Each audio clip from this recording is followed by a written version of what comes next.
Hello everyone. आज की इस क्लास में समाजशास्त्र के महत्वपूर्ण प्रश्नों पर चर्चा करने वाले हैं।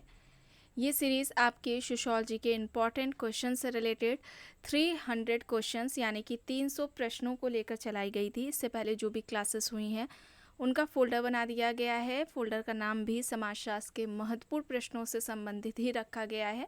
आप में से जितने भी क्लास पहली बार देख रहे हैं, चैनल को पहली बार उन्होंने ज्वाइन किया है, वे सभी प्लेलिस्ट ज़रूर चेक कर लीजिएगा। वहाँ से आपको फ़ोल्डर मिल जाएगा और इससे पहले वाली जो क्लासेस हुई हैं वो आपको उस फोल्डर में मिल जाएंगी। क्लासेस स्टार्ट हो इससे पहले आप सभी इस वीडियो को ज़्यादा से ज़्यादा लोगों के साथ शेयर ज़रूर कर दीजिए।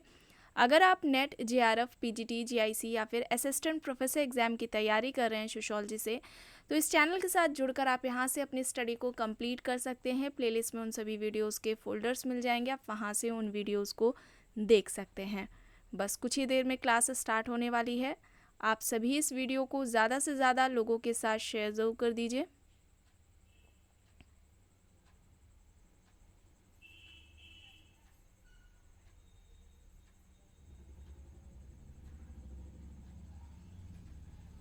ओके, यहाँ तक करा दिया गया था। चलिए स्टार्ट करते हैं। प्रश्न है, परिवर्तन का कौन सा प्रतिरूप या सुझाव देता है कि परिवर्तन संघर्ष और समाधान के माध्यम से होता है? विकल्प है उद्विकास, द्वंद्वात्मक, चक्रीय और प्रगतिशील। यहाँ पर सही क्या होगा? परिवर्तन का कौन सा प्रतिरूप या सुझाव देता है कि परिवर्तन संघर्ष और समाधान के माध्यम से होता है? यहाँ पर कौन सा विकल्प सही होगा? सामाजिक परिवर्तन यानी कि सोशल चेंज की बात की जाए तो इससे संबंधित जो क्लासेस हैं वो कराई जा चुकी हैं। सामाजिक परिवर्तन से संबंधित जो सिद्धांत थे उन पर क्लासेस हो चुकी हैं और साथ ही एमसीक्यूज़ पर भी क्लासेस ली जा चुकी हैं। दोनों का ही फोल्डर आपको प्लेलिस्ट में मिल जाएगा। इम्पॉर्टेंट टॉपिक है, इसे ज़रूर देख लीजिएगा। बात की जाए परिवर्तन की, कि परिवर्तन हम किसे कहते हैं, तो किसी भी वस्तु में जब दो समयों में, ठीक है, दो अलग अलग समयों में जो दिखने वाली भिन्नता होती है उसे ही हम परिवर्तन कहते हैं। यहाँ पर बात हो रही है सामाजिक परिवर्तन की। तो अगर हम सामाजिक परिवर्तन की बात करें तो हम किसे कहेंगे कि ये सामाजिक परिवर्तन है? तो यहाँ पर तीन हैं पर्सपेक्टिव, या हम कह लें तीन क्षेत्र हैं जिसमें हमें परिवर्तन देखने को मिलता है, तो हम उसे सामाजिक परिवर्तन कहेंगे। तीन क्षेत्र कौन से हैं? एक तो समूहों के व्यवहारों में जब हमें परिवर्तन देखने को मिलेगा, ठीक है, कोई ग्रुप है, ग्रुप के सदस्यों के बीच में जो संबंध होते हैं, व्यवहार जो हमारा पाया जाता है, उसमें जब बदलाव होगा तो उसे हम सामाजिक परिवर्तन कहेंगे। या फिर सोशल स्ट्रक्चर, सामाजिक संरचना में जो परिवर्तन देखने को मिलेगा, बदलाव देखने को मिलेगा, उसे हम सामाजिक परिवर्तन कहेंगे। या फिर सांस्कृतिक व्यवस्था, तो सामाजिक समूहों के व्यवहारों में, सामाजिक संरचना और सांस्कृतिक व्यवस्था में होने वाला परिवर्तन सामाजिक परिवर्तन कहलाता है। और सोशल चेंज से रिलेटेड मैरिल एल्ड्रिस की जो परिभाषा रही है कि किसे हम सामाजिक परिवर्तन कहेंगे, तो उन्होंने मानवीय क्रियाओं में जो परिवर्तन होता है, मानवीय क्रियाओं में होने वाला जो परिवर्तन है, उसे सामाजिक परिवर्तन कहा था। इसे याद रखिएगा, ये इंपॉर्टेंट है, एग्जाम में पूछा जाता है। और यहाँ होगा द्वंद्वात्मक।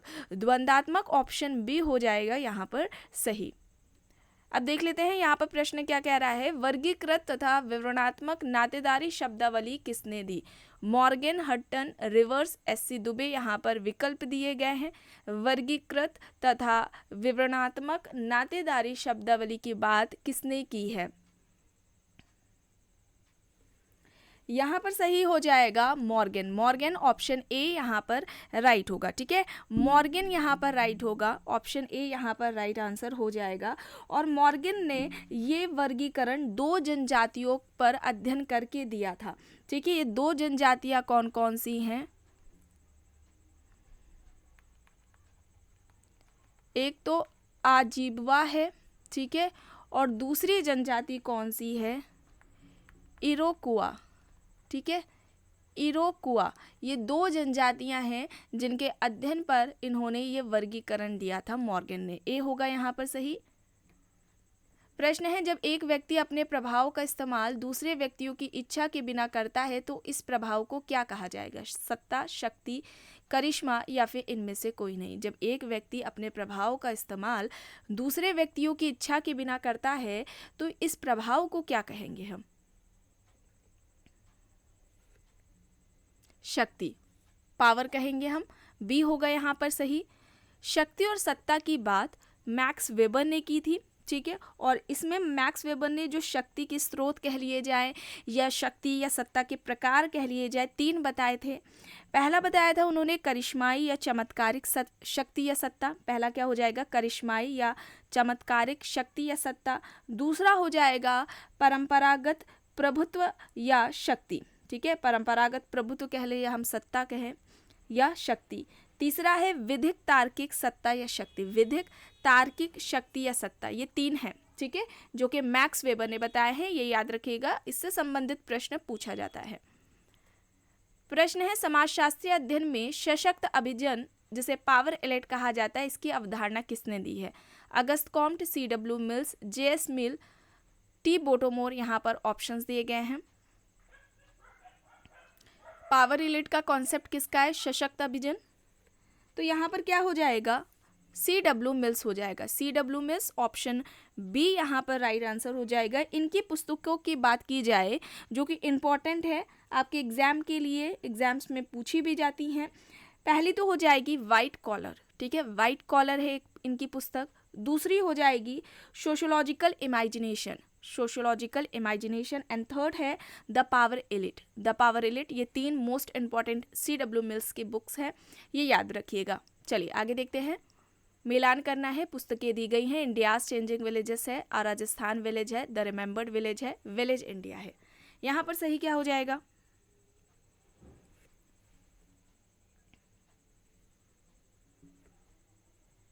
देखिए, इंडियाज चेंजिंग विलेजेस हो जाएगी S.C. दुबे की। राजस्थान विलेज हो जाएगी B.R. चौहान की, ब्रजराज चौहान इनका पूरा नाम है। द रिमेंबर्ड विलेज हो जाएगी M.N. श्रीनिवास की। और विलेज इंडिया हो जाएगी मैकमेरिट की। ऑप्शन ए यहाँ पर राइट होगा, ठीक है, ऑप्शन ए यहाँ पर राइट है। प्रश्न है किसने लिखा है कि विज्ञान की लोकप्रिय परिभाषा है कि यह ज्ञान का क्रमबद्ध संकलन है? P.V. Young, Goode and Hatt, Cohen, Karl, Popper. यहाँ पर ऑप्शंस दिए गए हैं। विज्ञान की लोकप्रिय परिभाषा है कि यह ज्ञान का क्रमबद्ध संकलन है। सही क्या होगा यहाँ पर? सही यहाँ पर होगा गुडे एंड हॉट, गुडे एंड हॉट, ऑप्शन बी होगा यहाँ पर राइट। प्रश्न है निम्न में से किसने भूमिका कुलक में संघर्ष के संरचनात्मक कारकों का प्रतिपादन किया? S.F. Nadel, R.K. Merton, C. Levi Strauss, M.N. Srinivas. यहाँ पर ऑप्शंस दिए गए हैं। इनमें से किसने भूमिका कुलक में संघर्ष के संरचनात्मक कारकों का प्रतिपादन किया है? रोल सेट का कॉन्सेप्ट किसका था? रॉबर्ट किंग मर्टन का। ऑप्शन बी हो जाएगा यहाँ पर सही, ठीक है, मर्टन यहाँ पर राइट है। और मर्टन की इंपॉर्टेंट बुक्स की बात की जाए तो एक पुस्तक है इनकी social theory and social structure, social theory and social structure. Second book है social structure and anomie, social structure and anomie. ये 2 बुक इनकी इंपॉर्टेंट है। मध्य अभिसीमा का सिद्धांत भी मर्टन ने दिया है, ठीक है। भूमिका जो भूमिका कुलक या भूमिका संकुल या रोल सेट की बात होती है वो इनका कॉन्सेप्ट है ना। रोल्स कॉन्फ्लिक्ट का, भूमिका संघर्ष की भी अवधारणा इन्होंने दी है। बहुल भूमिका की भी अवधारणा इनकी ही है। अब देख लेते हैं यहाँ पर प्रश्न है। डेविस के अनुसार समाज के द्वारा स्वीकृत पद को क्या कहते हैं? प्रतिष्ठा, सम्मान, स्तर, परिस्थिति। यहाँ पर विकल्प दिए गए हैं। किंग्सले डेविस के अनुसार समाज के द्वारा स्वीकृत पद को क्या कहा जाता है? स्टेटस कहेंगे। ऑप्शन डी यहाँ पर होगा सही, स्टेटस, ठीक है।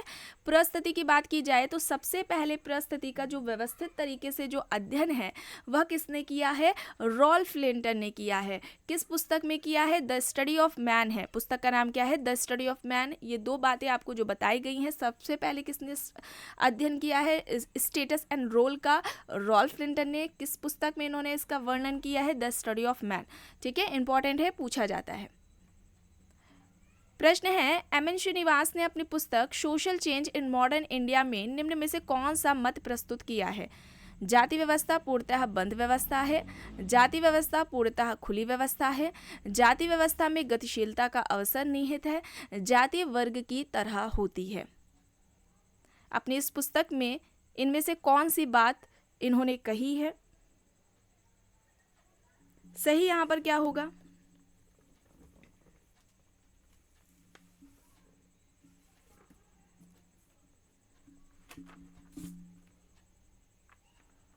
ऑप्शन सी, जाति व्यवस्था में गतिशीलता का अवसर निहित होता है। ऑप्शन सी यहाँ पर राइट होगा।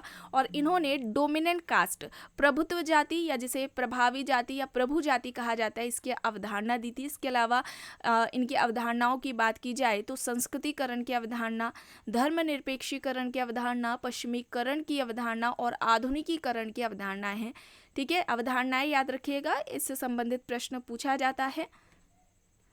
प्रश्न है, किसने व्यक्ति और समाज के बीच होने वाली अंतरक्रिया में परिवर्तन को सामाजिक परिवर्तन कहा? व्यक्ति और समाज के बीच में जो अंतरक्रियाएं होती हैं, जब उसमें परिवर्तन होता है तो वह परिवर्तन सामाजिक परिवर्तन कहलाता है। इस तरीके से सामाजिक परिवर्तन को किसने परिभाषित किया? वॉन वीस, मैक्स वेबर, पार्सन्स कूले, यहाँ पर ऑप्शंस दिए गए हैं। वॉन वीस, वेबर, पार्सन्स कूले, यहाँ पर ऑप्शंस दिए गए हैं। सही क्या होगा यहाँ पर? सही यहाँ पर टॉलकेट पार्सन्स होगा। ऑप्शन सी यहाँ पर राइट होगा। इससे पहले आपको सोशल चेंज से रिलेटेड बातें बताई गई थी, तो वहाँ पर मेरिल एल्ड्रिज ने क्या कहा था? मानवीय क्रियाओं में परिवर्तन। ठीक है, उन्होंने मानवीय क्रियाओं में परिवर्तन की बात की थी। उसमें जब परिवर्तन आता है तो उसे हम सामाजिक परिवर्तन कहेंगे। यहाँ पार्सन्स ने व्यक्ति और समाज के बीच में जो अंतर क्रियाएँ हो रही हैं उसमें जब परिवर्तन देखने को मिलेगा तो उसे हम क्या कहेंगे? सामाजिक परिवर्तन कहेंगे। एक किंग्सले डेविस से रिलेटेड भी प्रश्न पूछा जाता है सोशल चेंज से रिलेटेड कि उन्होंने सोशल चेंज किसे कहा है।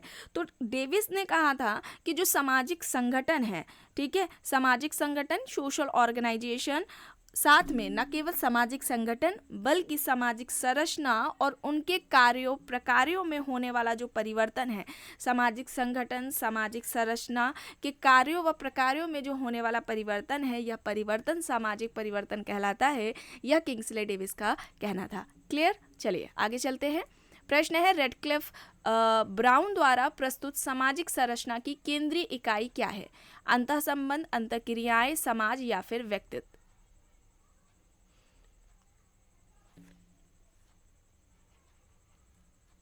बताइए। सामाजिक संरचना की केंद्रीय इकाई रेडक्लिफ ब्राउन ने क्या किसे बताया है? व्यक्ति को बताया है। डी होगा यहाँ पर सही। इनके अनुसार सामाजिक संरचना क्या है? गतिशील है। इन्होंने सामाजिक संरचना को व्यक्तियों की क्रमबद्धता कहा था। क्यों कहा था ऐसा? इनका कहना था कि जो दो या दो से अधिक व्यक्तियों के बीच में जो संबंध पाया जाता है, जो पारस्परिक संबंध पाया जाता है, ये संबंध ही संरचना का निर्माण करता है, ये संबंध ही संरचना का अंग है। ठीक है, तो डी होगा यहाँ पर सही, व्यक्ति होगा। प्रश्न है, सामाजिक अंतःक्रिया द्विपक्षीय है। व्यक्तियों और व्यक्तियों का प्रभाव तथा समूहों का समूहों पर प्रभाव, ये किसका तर्क है? Green, Park and Burgess, Lundberg, MacIver and Page, यहाँ पर विकल्प दिए गए हैं। सही क्या हो जाएगा? Green, Park and Burgess, Lundberg, MacIver and Page, यहाँ पर ऑप्शंस हैं। सही क्या होगा?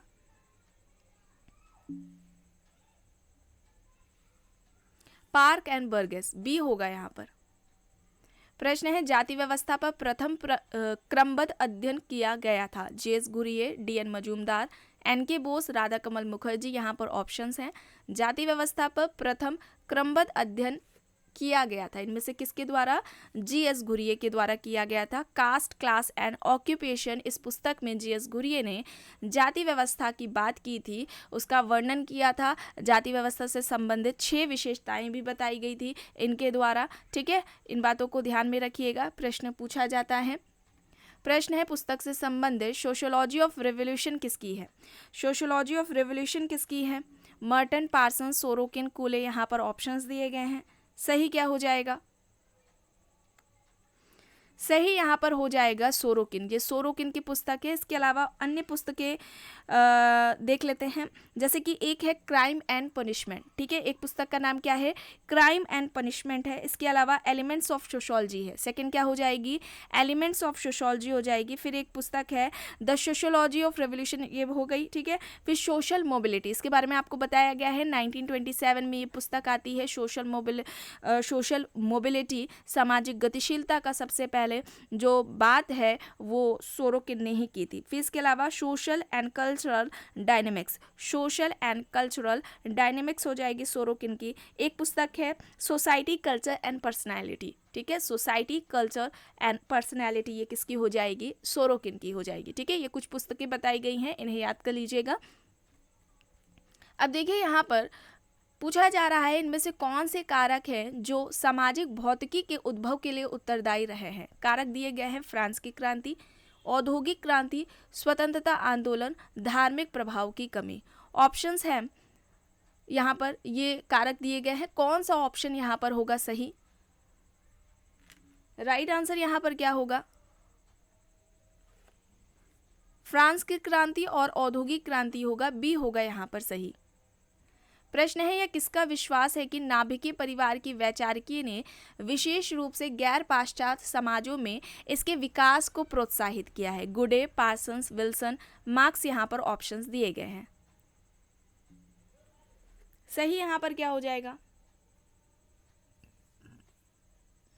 गुडे हो जाएगा।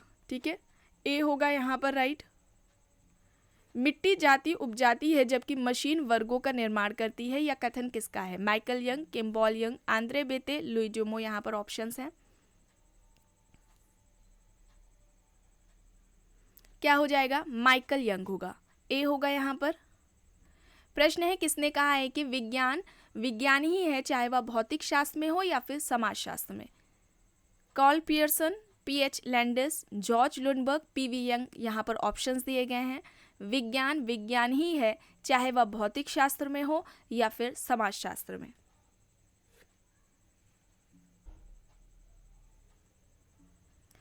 सही यहाँ पर हो जाएगा पीएच लैंडिस, ऑप्शन बी होगा यहाँ पर। लुईवर्थ ने 3 लक्षणों के संदर्भ में नगरवाद को परिभाषित किया है, उसकी सूची में निम्नलिखित में से कौन सा सम्मिलित नहीं है। गतिशीलता, आकार, घनत्व, विषमता यहाँ पर विकल्प दिए गए हैं। गतिशीलता, आकार, घनत्व, विषमता, सही क्या होगा,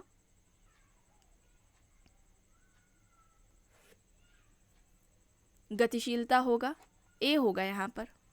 एंड लुईवर्थ की बात की जाए तो इन्होंने अवधारणाएं दी हैं नगरवाद के अलावा नगरीयकरण एक उपनगर से संबंधित है और उपनगरीय क्षेत्र है। ठीक है, ये अवधारणाएं किसकी हैं, लुईवर्थ की हैं।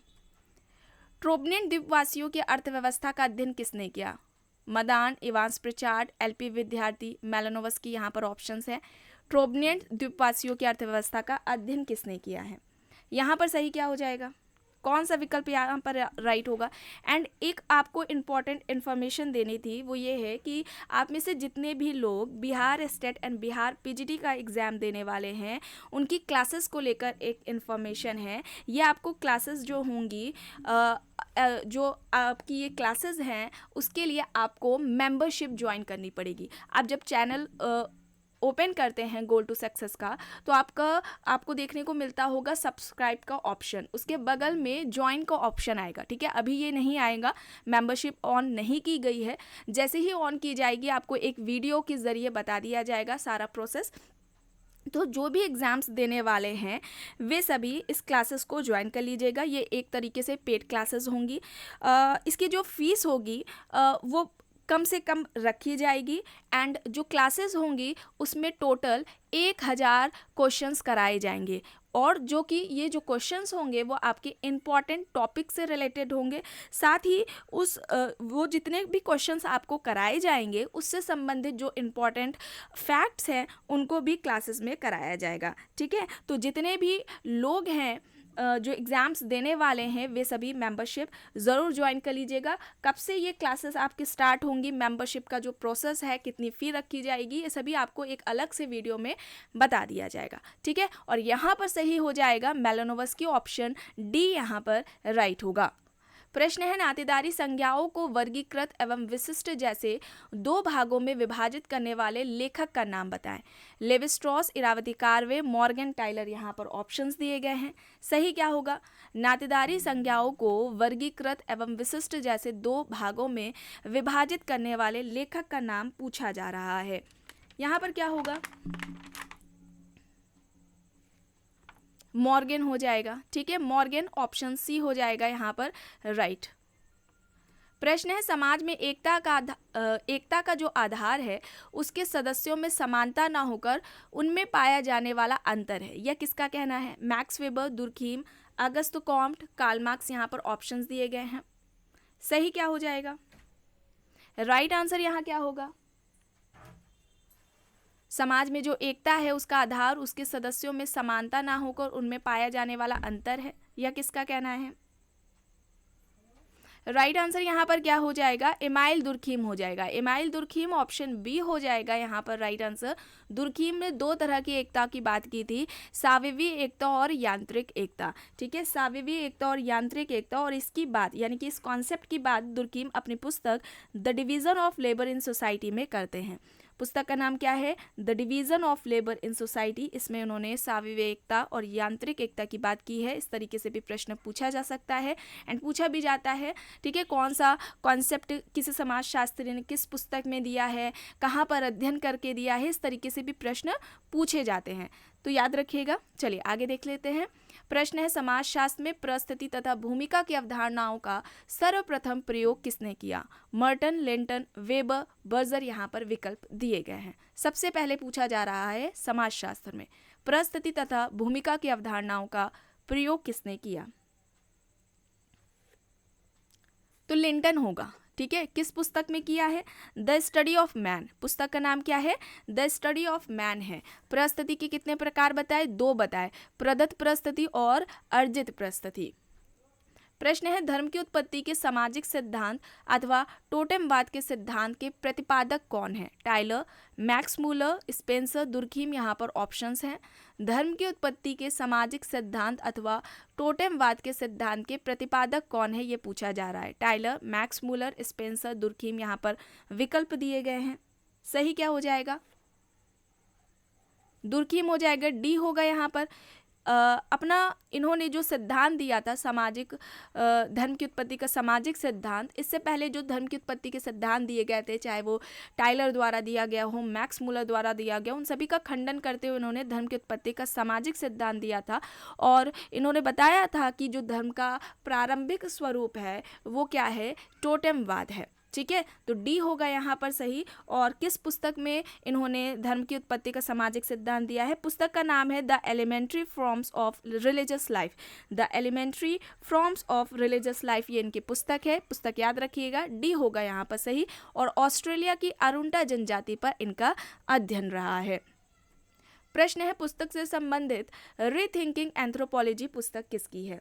Rethinking anthropology, Levi Strauss, E.R. Leach, D.N. Majumdar, B.R. Chauhan. यहाँ पर ऑप्शंस दिए गए हैं। सही यहाँ पर हो जाएगा ऑप्शन बी, E.R. लीच। ठीक है, बी यहाँ पर होगा। अब देखिए यहाँ पर भी पुस्तक है the mind of primitive man. किसकी है? Tylor, Lerner, R. Linton, Franz Boaz.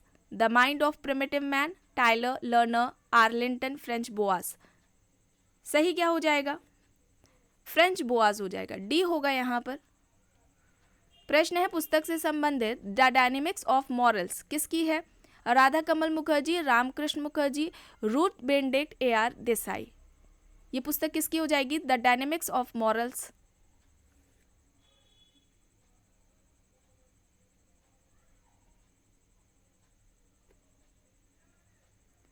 Right answer यहाँ पर क्या हो जाएगा? ऑप्शन ए हो जाएगा, राधा कमल मुखर्जी।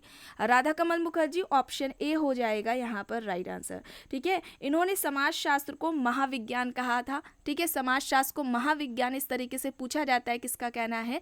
राधा कमल मुखर्जी का कहना है। अब देखिए पुस्तक से संबंधित है द स्ट्रक्चर ऑफ ऑर्गेनाइजेशन किसकी है? Firth, Peter Blau, Parsons, Merton. यहाँ पर ऑप्शंस हैं। द स्ट्रक्चर ऑफ ऑर्गेनाइजेशन किसकी हो जाएगी? पीटर ब्लाउ की। बी होगा यहाँ पर। प्रश्न है निम्न में से कौन सा सही नहीं है? अवधारणाएं दी गई हैं भूमिका ग्रहण, जॉर्ज हर्बर्ट मीड, भूमिका संघर्ष, रॉबर्ट किंग मर्टन, परिस्थिति झटका, टॉफलर, परिस्थिति हताशा, लेंस्की। ये सारी अवधारणाएं करा दी गई हैं। 200 से ज़्यादा कराई गई थी। समाजशास्त्र की महत्वपूर्ण अवधारणाओं पर एक क्लास हुई थी, उस क्लास में 200 से ज़्यादा महत्वपूर्ण अवधारणाएं बताई गई थी। एंड इस वीडियो का जो लिंक है वो आपको डिस्क्रिप्शन बॉक्स में मिल जाएगा एंड कम्युनिटी में भी उस लिंक को शेयर कर दिया जाएगा। यहाँ पर क्या होगा? डी होगा, परिस्थिति हताशा होगा। यहाँ पर लिंस्की नहीं होगा, ठीक है, इसकी जगह कोहेन होगा। कोहेन की ये अवधारणा है, ठीक है, डी है यहाँ पर।